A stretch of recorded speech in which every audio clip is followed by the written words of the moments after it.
rappers. If I send the dressers, they gon' come in straight. What it is, it's your boys Deuce, Teddy, and LaQuill reporting with the facts, opinions, and BS straight from the top of the key. What's good? What up? What's up, fellas? This is our official first playoff episode. Nah, this like It's no, because these don't count as playoff games. Yeah. This is all these points scored don't go for the regular season and they don't go for the playoffs. This is the So these not gonna be qualifiers added to nobody round. playoff. This never happened. Well, it does because this is how you get to who gets them last two seeds in the East and the West. You gotta earn them. Yeah. That's all this for. Them 20-something rebounds for Capella, not gonna be on no stat other than we just remembered it.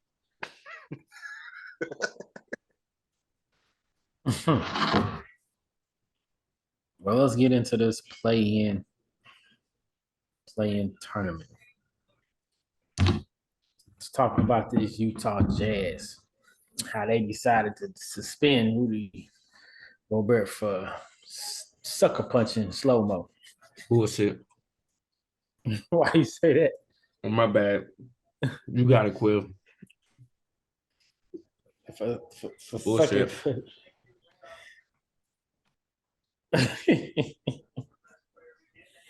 Why do you did the decision shock you, and why did you think they decided to do that? For me personally, it's not a shocker. It didn't shock me. It didn't shock me. Yeah, because I feel like at this point in the season, you don't want the NBA to control your end of your season. Because we seen what happened with a Draymond. We seen what happened with other situations where the NBA stepped in and they were able to take over an outcome of a series. So if I can suspend him in his play-in game and we still have enough to possibly get in, or we're in a position where we got to win a second one, I'm okay with that. Then if we do get in and they decide he needs 3 games. Now we ain't just in a play-in game, and now he 3 games out for something, or it's become a bigger thing, or we wasn't taken care of, and now we really out. Because they not a team that can take not having players for 3 games, 4 games. They might could win the next one. You know what I mean? So it didn't surprise me that they suspended him from this game, tried to get out ahead of it, tried to get it nipped in the bud real quick, real early, less than 24 hours. Like, let's get this taken care of. Boom. Man, they did it because if they didn't do it, the NBA was going to do it for them. Like Quill said, so. Yeah, NBA was going to step in. I mean, they lucky that they had a game to lose, if anything, so they did right. Suspend him. Win or lose, they still get another shot. So now he back. They could try to win and get into them playoffs. So it ain't a shocker. What you think, Deuce?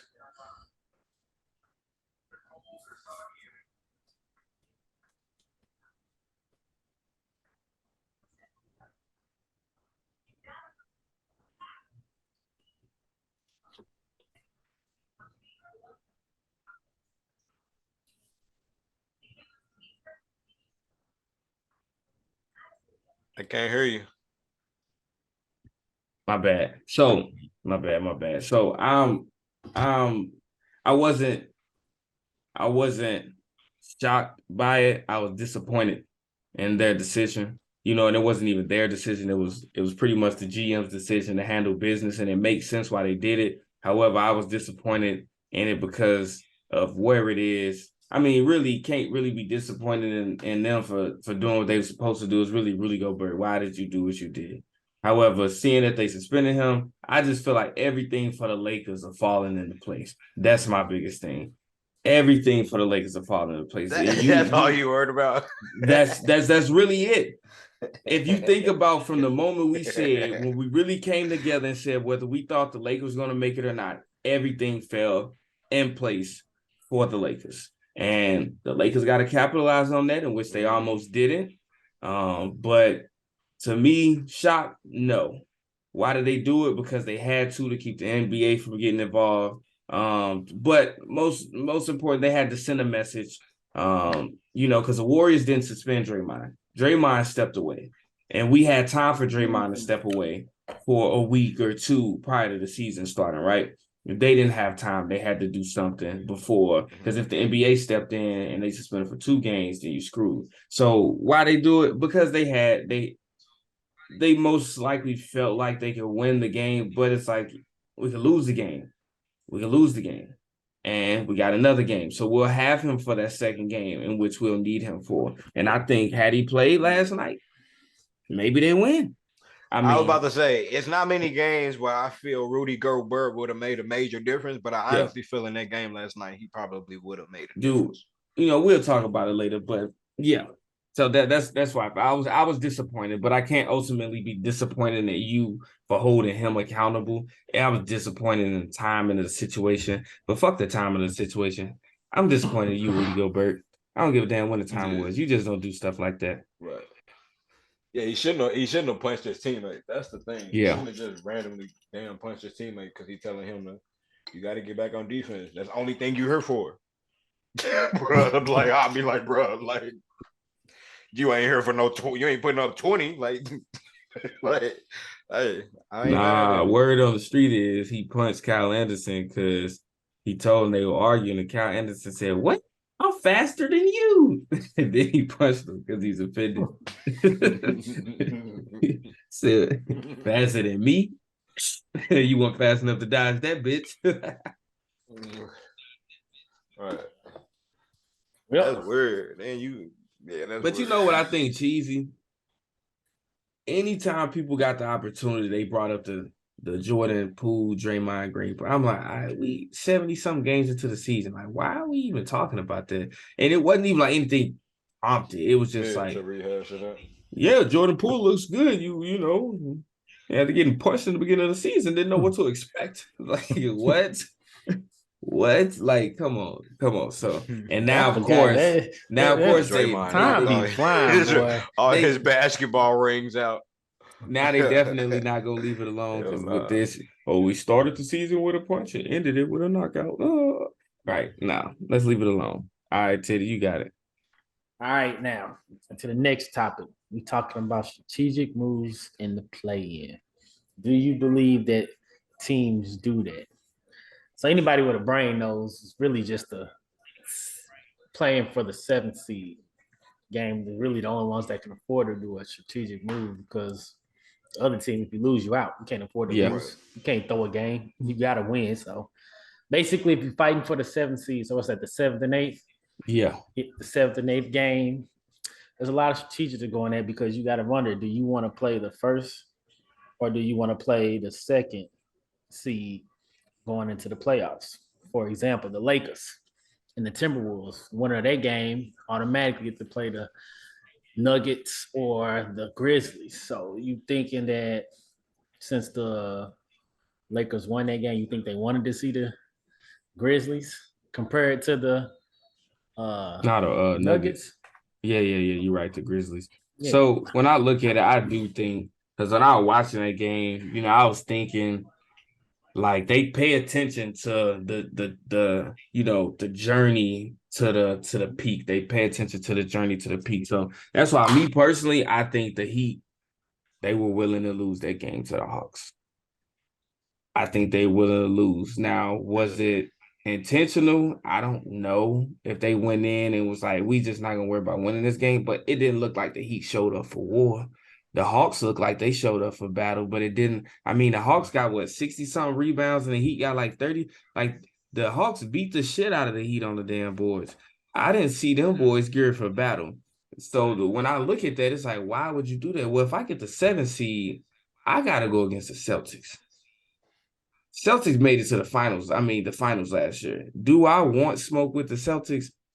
I'm not sure. Now, do you want smoke with the Bucks? Because it's really like, you want the Celtics or the Bucks.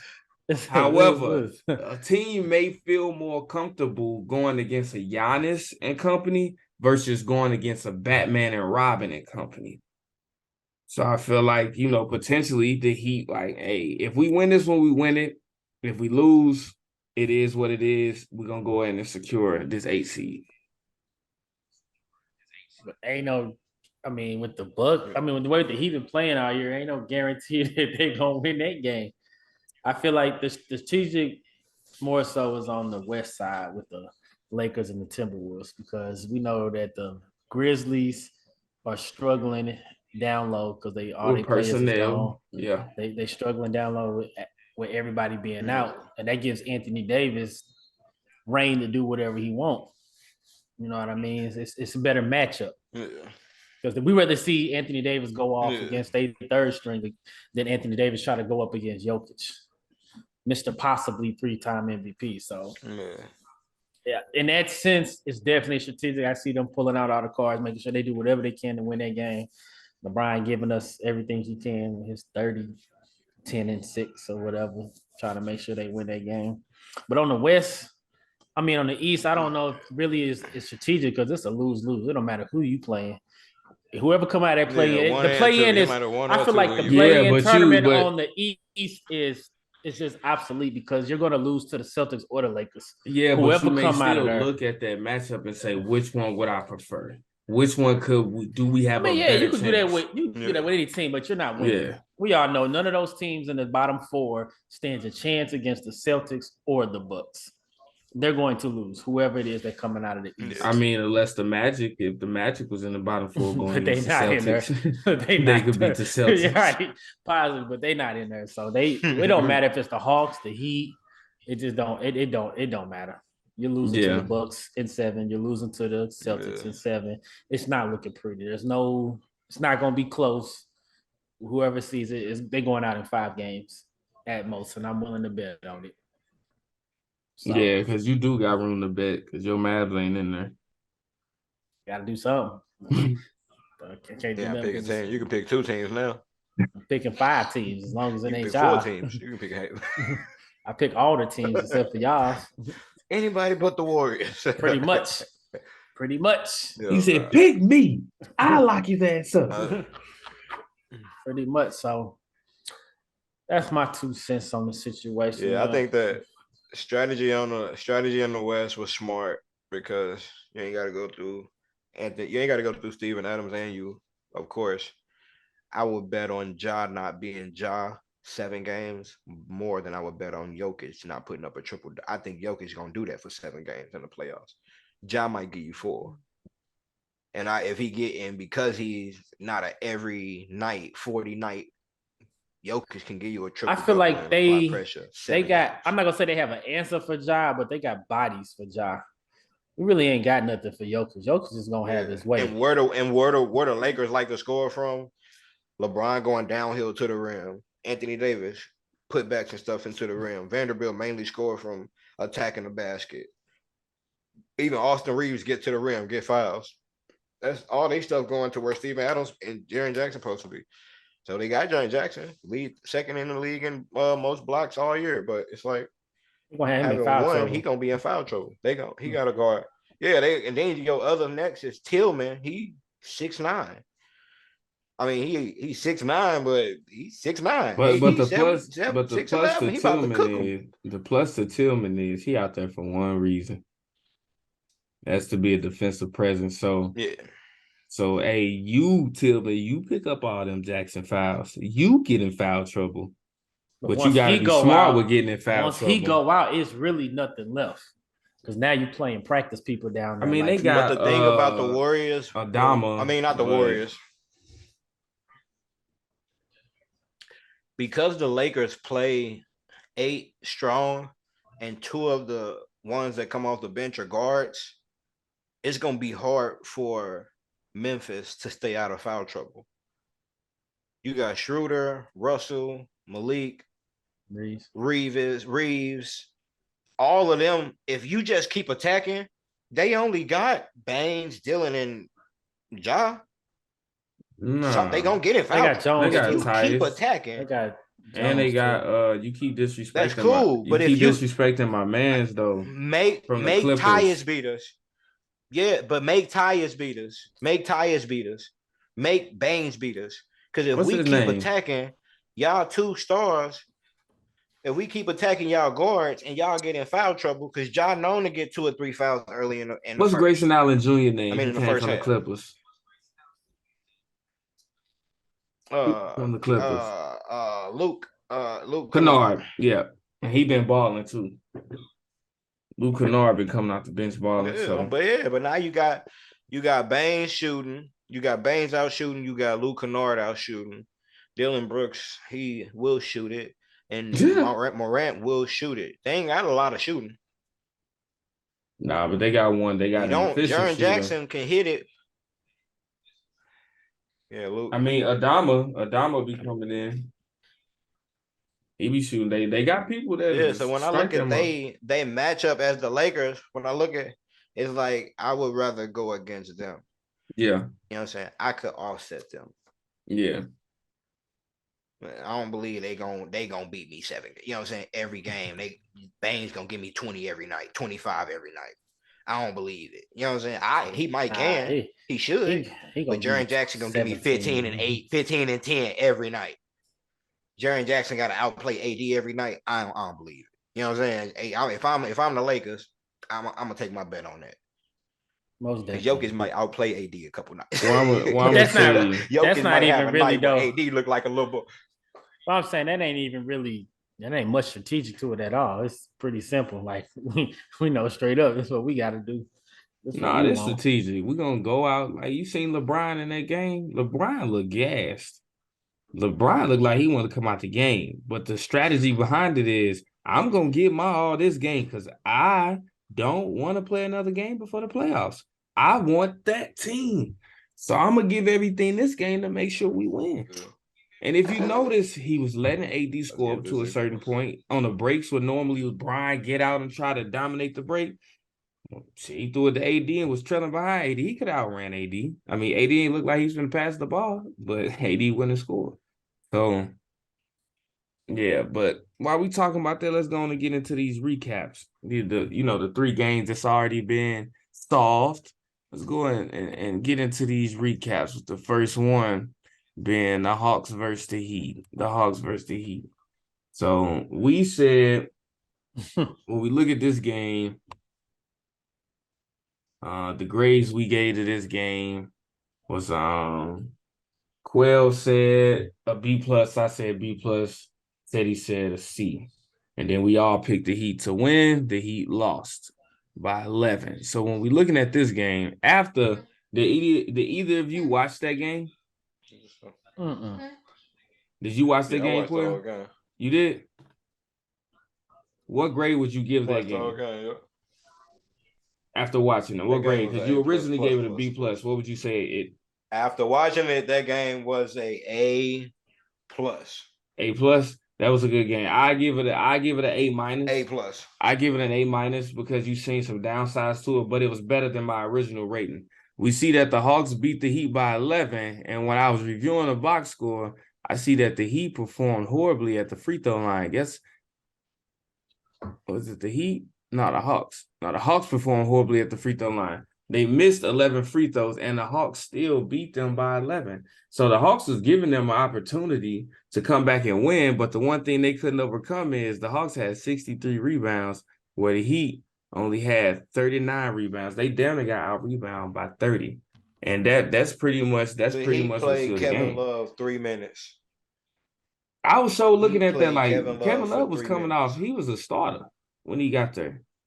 And then it changed. I mean, but I seen Kyle Lowry. And Max Strus is going to be their downfall. Yeah. I mean, I seen Kyle Lowry look like playoff Kyle Lowry. Like, he looked good. Like, he was wielding them to an end. But, look, this is what we get for Adebayo in an elimination game, in a play-in game. This is what we get for Adebayo. This is how we lose. Adebayo, you got to do better than that. You got to do better than that, Adebayo. And even with Adebayo, Adebayo was making the right reads when he was playing, right? but they were getting beat. Go look at Capella It's right and here. what Capella was doing just on the backboards. That's what I was just they gonna shot, say.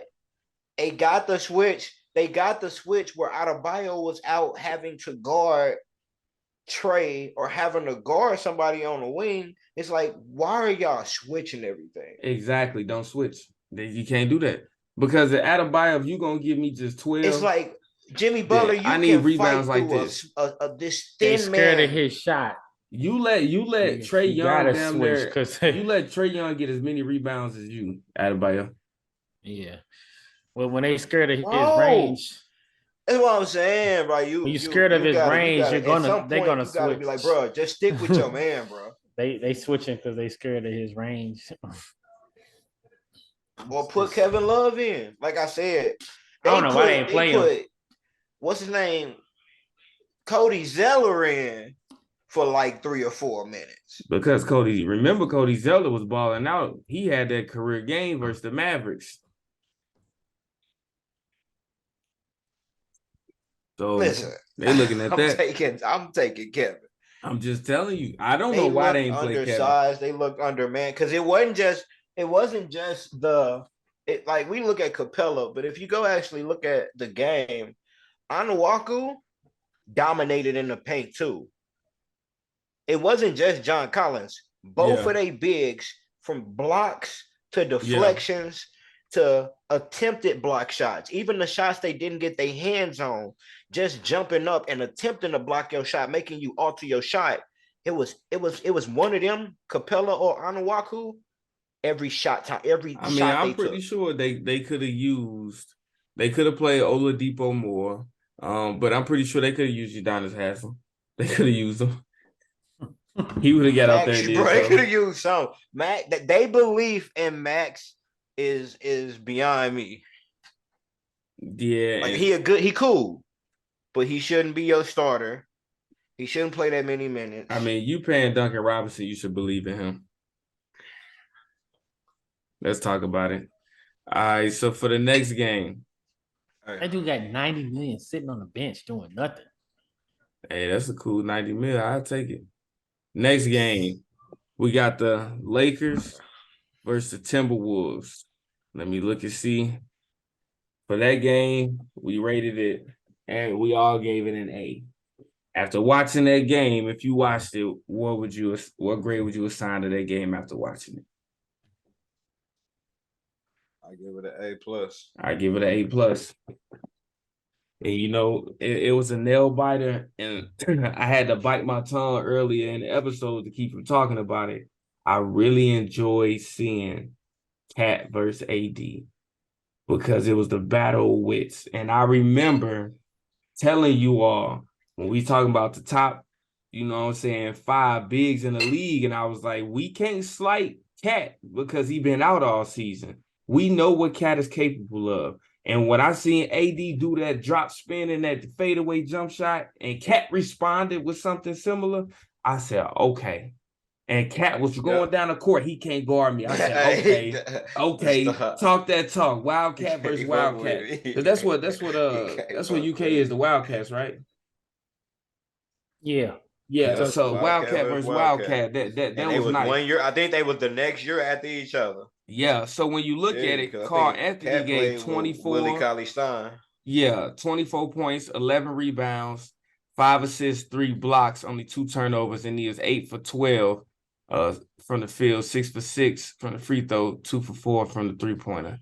AD 24, 15, 4 assists, 2 steals, 3 blocks, and he was 10 for 19, so he shot worse. He missed 2 free throws.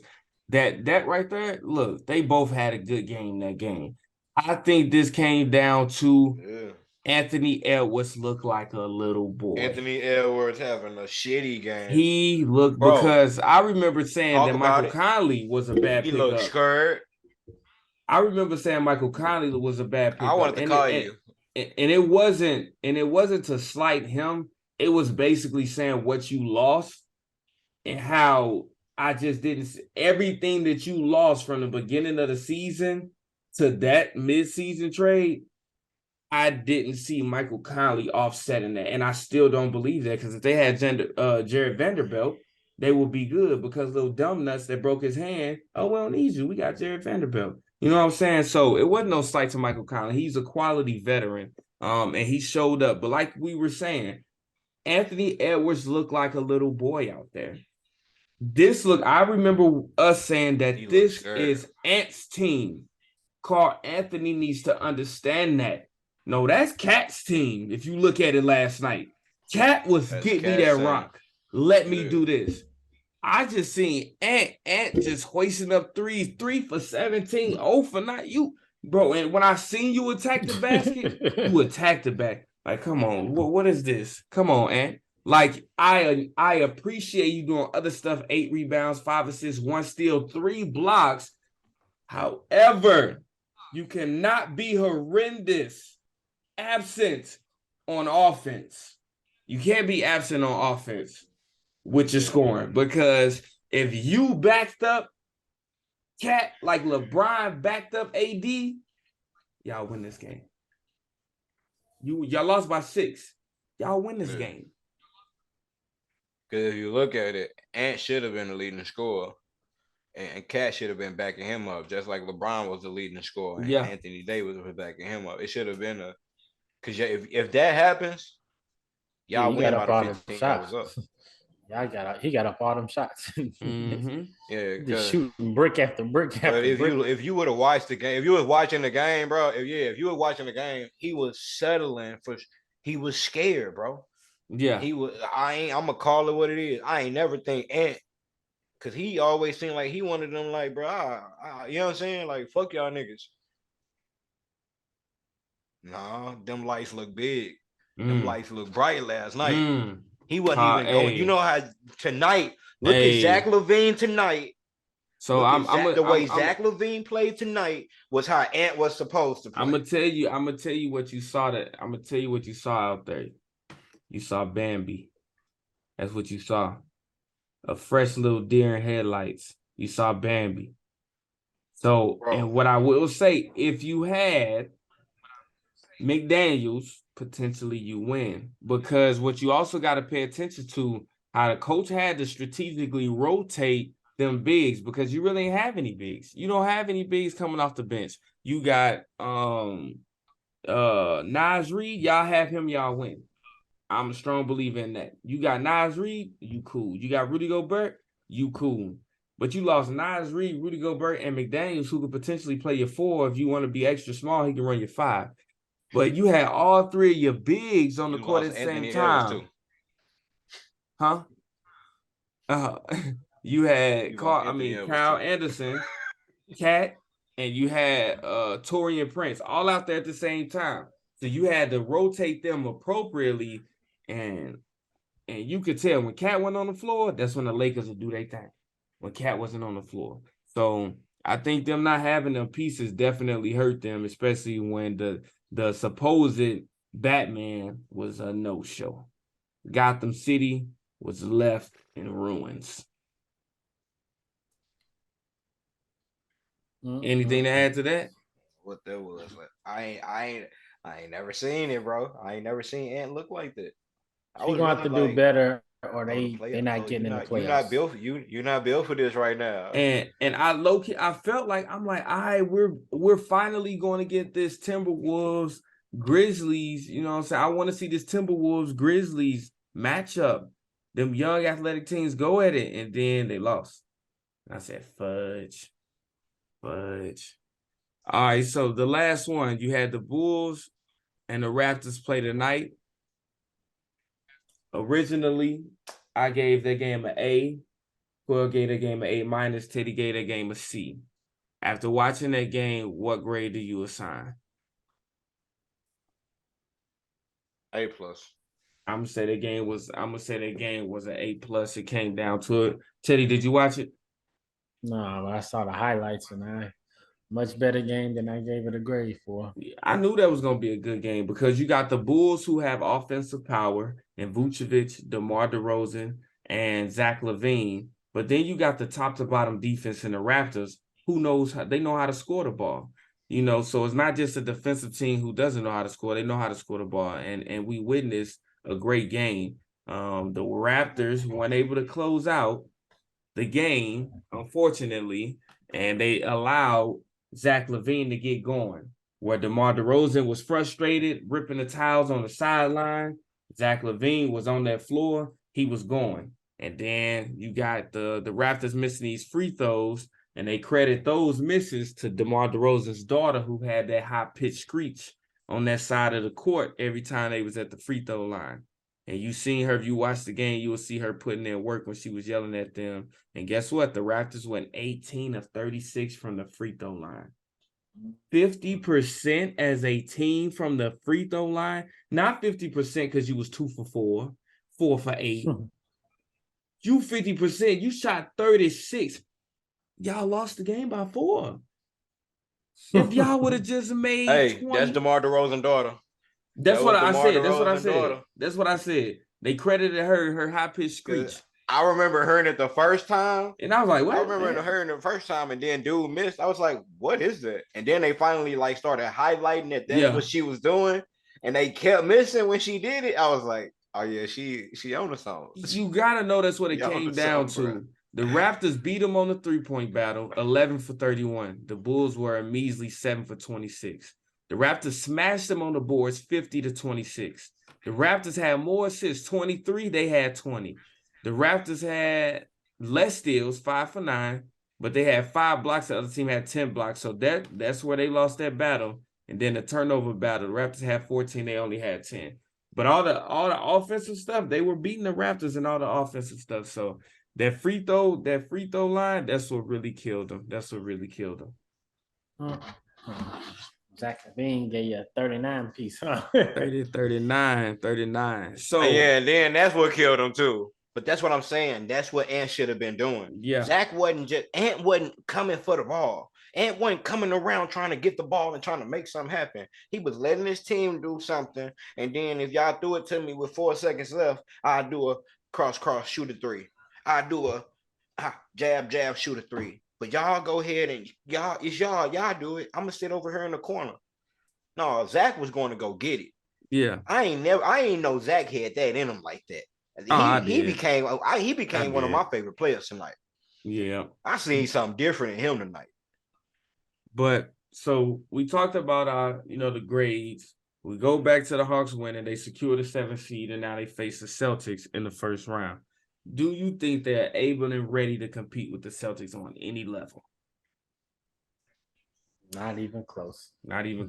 And you sipping to that. What does that mean? 5-game max. I give Trae Young a shooter's chance. It's different because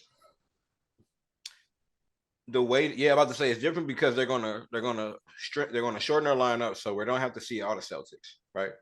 So the Hawks are an advantage because if we're not going to our bench, y'all not going to y'all bench, we playing our stars versus stars. We ain't got to worry about some crazy stuff happening, like, you know what I'm saying? Nothing crazy from Pritchard going for 12 in a quarter. With that, some nights, Jaylen Brown, it got to be a lot that go on for them to beat the Celtics, basically. Some nights, Jason Taylor don't show up. Yeah. Some nights, you know what I'm saying? They don't play Robert Williams. You got to have both of them to not show up, and that's not happening. That's what I'm saying. You got to have, but you got to. Because one of them enough. One of them is enough. Celtics show up to the playoffs. Jaylen Brown can beat them by himself. Jason Taylor can beat them by himself. You got to think you can have a Marcus Smart show up. All them other guys can just be consistent. Show up. They could be small. Malcolm Brogdon, Derek White. They're 2 superstars. Hell, you can even have Grant Williams. Need a nice game from one of them, not both Al of them. Horford can give just you one 7 in the quarter. And the rest of them could be to do their regular numbers that they do, and they still going to beat them. You also got to think, off game from JT could be 20 points.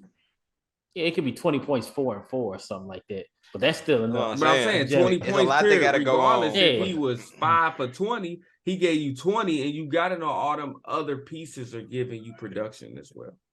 It's just too much firepower on the Celtics for the Hawks to compete with. Mm-hmm. And then the only thing that they're going to have a chance is if they do a shooting war, because we know the Celtics will shoot up 25, 33s. Yeah. If you go into a shooting war and Trae Young is just magical that night, and he's just shooting from the freaking half-court logo, and he's just somehow making it rain. And he so happens to beat them by 3 or by 2 because he hit some type of miracle shot. You know, but Trae Young has the power to get them in foul trouble. He does, but he love to shoot that 3, and that's the thing that's talking about where. We're not talking about a game no more. Talking about a series. That's what I said. So how many games? We got about 20 seconds left on this. How many games do you think they'll beat the Celtics? How many games do you think they'll win? One. How many games? One shooting. They might win one. Okay. All right. So the next one, we got the Lakers. The Lakers secure the 7th seed, right? Yes. Oh, before we get out of here, the Bulls. Make sure y'all tune in. The Bulls play the Heat on Friday. Make sure y'all tune in. We're gonna cover that. But back to what I was talking about. So you got the Lakers secure the 7th seed. What would a successful road to the finals mean for LeBron? Teddy, you got 45 seconds. Give it. What would it mean for LeBron? It might be his greatest championship if he can get to the finals. Okay. Because what he's having to do, because you know they already put an arsenic with that bubble championship. For him to come back and win, how he in this situation, at least getting to the finals, getting through the Nuggets, getting through the Kings and the Warriors, this will be his greatest road to the finals ever, by far. It ain't gonna be easy, and I don't see it happen, of course, but it'd be crazy. It'd be crazy. What'd you say, Quill? You got 45. Would this trump the Cavs championship? Because he had to overcome not the championship. He's talking about the road to the finals. He's talking about to the finals, just getting to the finals. Not winning the finals. Getting to the finals. The Cavs didn't have to do all that to get to the finals. Like he would have to do to get there. He would have to beat we can put a cherry on top. He win the finals. Yeah, if he wins the finals. No, because if he win the finals, this is no, it don't beat that. No, because he beat the best team. With the Warriors. He beat the best team ever in NBA. He beat the best team on the best record. Yeah. I'm not doing that. Yeah. So this would be big. I give it a A minus. I give it an A flat if he get to the finals. I give it an A flat. Letter grade. It'll be his greatest championship run on the Lakers. To come from 13th place before the trade, all the injuries, all the everything to get to the finals, it'll be it is my time to shine. This is what I say. Factor this in. LeBron you got to think of what LeBron had to go through to get to the playoffs. Factor that in. I don't think he's ever had to do that in his career, especially not once he's established those playoff runs, right? He didn't have to do that, right? That's number one. Number two, he got to beat the Grizzlies. Granted, they have things going on. That's still a powerhouse team. He has to beat the Grizzlies. Then next up, if he beats the Grizzlies, he has to face the Warriors, right? Or Kings.